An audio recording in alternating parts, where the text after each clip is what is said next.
So I'm up in the space between the garage and the master bathroom, and you can see that here it was never glued together. There's absolutely no glue on this pipe. So as a result, and we'll go down.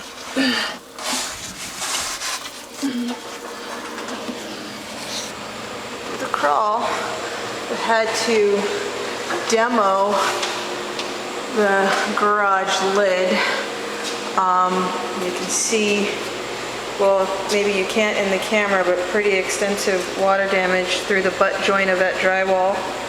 The concrete is more or less dry here. Wet here, as it was pulling from here, it drained to here. Wet here, underneath that light, its cover was completely filled with water. I cut that open to help dry that out. Over here, the motor was dripping with water onto the floor. Over here, this light was completely filled with water as well. And you can barely see wet moisture along the edge here, all underneath the footing. Water was pouring out, and you can see residual wet concrete there.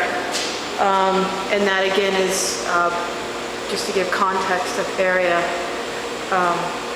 water traveled quite a way. So we're going to go back this way, down this post, all four sides covered with water. I have a dehumidifier going now to try and suck out whatever residual moisture there is. You can see a puddle over there and some remnants of puddling here, or pooling, that is attempting to dry now. We had water coming out of this access here and down onto the floor. Most of it traveled that way. I'll get back to that in a minute. And in this corner here, we had water travel down and come out that hole there. And then over here we had water coming through here and down, come out this area. You can still see a little bit of wet spot. Between these two markers there, water came down and out. You can only see a very little pooling, maybe it's, and all of the front of the garage was completely wet. Also came down that post in between the garage doors and down on either side of the sub panel in here. So what I've done is just put a bunch of half-inch holes to kind of help let the moisture out, and I cut in a few holes to also help let the moisture go out.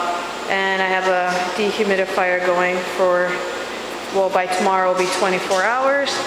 And just the little time that it's been running, which has been about 3 or 4 hours, that's what I've been able to gather. In addition, there's about 50 feet of line here that's full of water. Okay, and I do have a water damage specialist coming out to give me an estimate or an idea on whether or not any or what parts of this drywall need to be replaced. Okay, and this is for the job at 6218 Wenrich Drive.